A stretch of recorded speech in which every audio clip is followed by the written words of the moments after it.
सभी को जय हिंद। आप सभी का स्वागत है आपके भरोसेमंद चैनल एसके जी के स्टडी पे। तो आज हम देखेंगे जो एनटीपीसी का आज एग्जाम हुआ है उसका फर्स्ट शिफ्ट का क्वेश्चंस देखेंगे। देखिए किस तरह से आज क्वेश्चंस पूछा है। तो चलिए बिना देर किए आज का पहला प्रश्न देखते हैं। संसद में किस विधेयक के पेश होने से पहले राष्ट्रपति की मंजूरी आवश्यक है। तो इसका राइट आंसर आपको देना था धन विधेयक। तो चलिए अगला प्रश्न देखते हैं। निम्न में से किस क्षेत्र में भौतिक अवरोध के कारण जनसंख्या घनत्व सबसे कम है। तो इसका राइट आंसर आपको देना था ऑप्शन नंबर ए लद्दाख। तो चलिए अगला प्रश्न देखते हैं। और आउटपुट डिवाइस के मुख्य बीच अंतर क्या है। तो इसका राइट आंसर आपको देना था option number B input device send data to the computer, output device display data from the computer. तो इसका राइट आंसर आपको देना था ऑप्शन नंबर बी। तो चलिए अगला प्रश्न देखते हैं। वर्ष 2025 से 26 के लिए एशियन प्रोडक्टिविटी ऑर्गेनाइजेशन के वर्तमान अध्यक्ष कौन है। तो इसका राइट आंसर आपको देना था श्री अमरदीप सिंह भाटिया। तो चलिए अगला प्रश्न देखते हैं। 79 विद्रोह का मुख्य कारण क्या था। तो इसका राइट आंसर आपको देना था अंग्रेजों द्वारा धार्मिक स्वतंत्रता और पारंपरिक प्रथाओं में हस्तक्षेप। तो ये आपका राइट आंसर हो जाता। तो चलिए अगला प्रश्न देखते हैं। 1947 में औसत जीवन प्रत्याशा लगभग कितनी थी। तो इसका राइट आंसर आपको देना था ऑप्शन नंबर सी 32 वर्ष। तो चलिए अगला प्रश्न देखते हैं। वर्ष 1947 में जब भारत में ब्रिटिश शासन समाप्त हुआ तो साक्षरता दर कितना परसेंट था। तो इसका राइट आंसर आपको देना था 12%। तो चलिए अगला प्रश्न देखते हैं। भारत में राष्ट्रीय अंतरिक्ष दिवस कब मनाया जाता है। तो इसका राइट आंसर आपको देना था ऑप्शन नंबर बी 23 अगस्त को। तो चलिए अगला प्रश्न देखते हैं। महिला हॉकी इंडियन लीग 2024 से 25 का उद्घाटन संस्करण कहाँ आयोजित किया गया। तो इसका राइट आंसर आपको देना था रांची। चलिए तो इसे विस्तार से देखते हैं। 12 से 26 जनवरी 2025 तक रांची में मरांग गोम के Jaipal Singh Munda astro Turk hockey stadium में इसका संस्करण किया गया। तो इसका राइट आंसर आपको देना था रांची। तो चलिए अगला प्रश्न देखते हैं। भारत के नियंत्रक और महालेखा परीक्षक की लेखा परीक्षा रिपोर्ट का परीक्षण कौन करता है। तो इसका राइट आंसर आपको देना था लोक लेखा समिति करता है। तो चलिए अगला प्रश्न देखते हैं। जनवरी 2025 में इसरो की बैठक किसने की थी। तो इसका राइट आंसर आपको देना था वी नारायण। तो चलिए अगला प्रश्न देखते हैं। थार मरुस्थल का क्षेत्रफल लगभग कितना है। तो इसका राइट आंसर आपको देना था ऑप्शन नंबर बी 2 लाख वर्ग किलोमीटर। तो अगला प्रश्न देखते हैं। MLT के पावर -2 यह विमीय सूत्र किस भौतिक राशि का है। तो इसका राइट आंसर आपको देना था बल that means force. Option number A देना था। तो चलिए अगला प्रश्न देखते हैं। दिल्ली में विश्वविद्यालय अनुदान आयोग UGC द्वारा मान्यता प्राप्त विश्वविद्यालयों की संख्या लगभग कितनी है। तो इसका राइट आंसर आपको देना था ऑप्शन नंबर ए 15। तो चलिए अगला प्रश्न देखते हैं। MS पावर पॉइंट में पावर सेल का उपयोग किस लिए होता है। इसका राइट आंसर आपको देना था पावर पॉइंट में पावर सेल का उपयोग मुख्य रूप से प्रस्तुतियों को स्वचालित करने और उन्हें प्रबंधित करने के लिए किया जाता है। ये आपका राइट आंसर हो जाता है। तो चलिए अगला प्रश्न देखते हैं।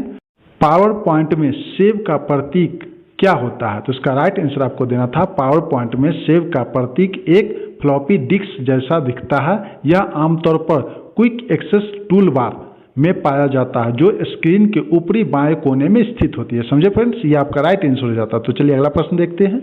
महात्मा बुद्ध ने सबसे पहले अपना उपदेश कहाँ दिया था। तो इसका राइट आंसर आपको देना था सारनाथ। Option number C. तो चलिए अगला प्रश्न देखते हैं। ब्रिटिश शासन काल में रियासतों में रहने वाले एंग्लो इंडियन किस श्रेणी में आते थे। इसका राइट आंसर आपको देना था गैर मुल्की। Option number A. तो चलिए अगला प्रश्न देखते हैं। उड्डयन महानिर्देशालय के वर्तमान प्रमुख कौन है। तो इसका राइट आंसर आपको देना था Faiz Ahmad Kidwai. Option number B. तो चलिए अगला प्रश्न देखते हैं। राज्य और संघ तथा उनके नामों से संबंधित कौन सा अनुच्छेद और अनुसूची है। तो इसका राइट आंसर देना था ऑप्शन नंबर ए अनुच्छेद 1 से 4 और अनुसूची 1। तो इसका राइट आंसर होता है ऑप्शन नंबर ए। तो चलिए अगला प्रश्न देखते हैं। भारतीय संविधान की 6ठी अनुसूची किससे संबंधित है। तो इसका राइट आंसर आपको देना था भारतीय संविधान की 6ठी अनुसूची में असम, मेघालय, त्रिपुरा और मिजोरम राज्यों में जनजातीय क्षेत्रों के प्रशासन से संबंधित प्रावधान है। समझे फ्रेंड्स, ये आपका राइट आंसर हो जाता है। आगे बढ़ने से पहले वीडियो पसंद आ रहा है तो प्लीज़ एक लाइक कर दीजिए। जो लोग चैनल पर नए हैं चैनल को सब्सक्राइब कर लीजिए, बेल आइकन की घंटी ऑन कर लीजिए ताकि वीडियो का नोटिफिकेशन सबसे पहले आप तक पहुंच सके। फ्रेंड्स, यहाँ पे हम मंथली करेंट अफेयर का वीडियो डालते हैं जिसका प्लेलिस्ट अलग अलग बना हुआ है। तो प्लीज़ आप उसे एक बार देखिए, आपको हर एग्जाम में काफ़ी फायदा मिलेगा। तो चलिए बिना देर किए अगला प्रश्न देखते हैं। हर्षवर्धन किस संस्था से संबंधित है। तो इसका राइट आंसर आपको देना था हर्षवर्धन थानेसर से संबंधित है जो वर्तमान में हरियाणा में स्थित है। वे थानेसर के पुष्यभूति राजवंश के शासक थे। समझे फ्रेंड्स। तो चलिए अगला प्रश्न देखते हैं। रियासतों में अंग्रेजों को सामान्यतः निम्नलिखित में से किस नाम से संबोधित किया जाता था? तो इसका राइट आंसर आपको देना था भारतीय रियासतों में अंग्रेजों को सामान्यतः परम सत्ता, क्या परम सत्ता, रेजिडेंट या अंग्रेज सरकार जैसे नामों से संबोधित किया जाता था। तो जो आपको ऑप्शन में रहता है इसमें से वो आपका राइट आंसर हो जाता। तो चलिए अगला प्रश्न देखते हैं।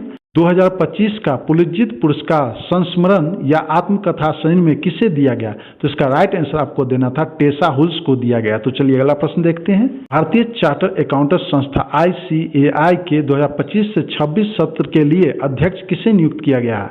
तो इसका राइट आंसर आपको देना था जोत सिंह नंदा को अध्यक्ष नियुक्त किया गया है। तो चलिए अगला प्रश्न देखते हैं। 2021 से 24 के बीच कृषि क्षेत्र के लिए केंद्र सरकार ने कितने रुपए आवंटित किए हैं? तो इसका राइट आंसर आपको देना था 1.22 लाख करोड़ रुपए से अधिक आवंटित किए हैं। तो चलिए अगला प्रश्न देखते हैं। सन्यासी विद्रोह के पीछे मुख्य कारण क्या था? तो इसका राइट आंसर आपको देना था सन्यासी विद्रोह के पीछे मुख्य कारण ब्रिटिश सरकार द्वारा धार्मिक स्थलों की यात्रा पर प्रतिबंध लगाना, आर्थिक शोषण और 1770 के अकाल के दौरान अंग्रेजों द्वारा करों में कोई कमी न करना था। तो ये आपको राइट आंसर देना था। तो चलिए अगला प्रश्न देखते हैं। केस अक्षर बी का ASCII मान क्या होता है? तो इसका राइट आंसर आपको देना था 66। अगला प्रश्न देखते हैं। तोपखाना मुख्य रूप से किस राजवंश से संबंधित है? तो इसका राइट आंसर आपको देना था खाना मुख्य रूप से मुगल राजवंश से जुड़ा हुआ है, विशेष रूप से बाबर के समय से है ये। समझे फ्रेंड्स? तो चलिए अगला प्रश्न देखते हैं। नवंबर 2024 में यूरोपियन कमेटी की बैठक कहाँ हुई थी? तो इसका राइट आंसर आपको देना था बुडापेस्ट, जो हंगरी में पड़ता है। तो इसका राइट आंसर आपको यही देना था। तो फ्रेंड्स, जितने भी प्रश्न आज मुझे मिले मैंने आपको एक एक करके अच्छे से समझा दिया। जानकारी अच्छी लगी तो प्लीज़ लाइक कर दीजिए और क्या क्या क्वेश्चन एक्स्ट्रा पूछा है तो कमेंट सेक्शन में कमेंट कीजिए। तो फ्रेंड, जो लोग चैनल पर नए हैं चैनल को सब्सक्राइब कर लीजिए, बेल आइकन की घंटी को ऑन कर लीजिए ताकि वीडियो का नोटिफिकेशन सबसे पहले आप तक पहुंच सके।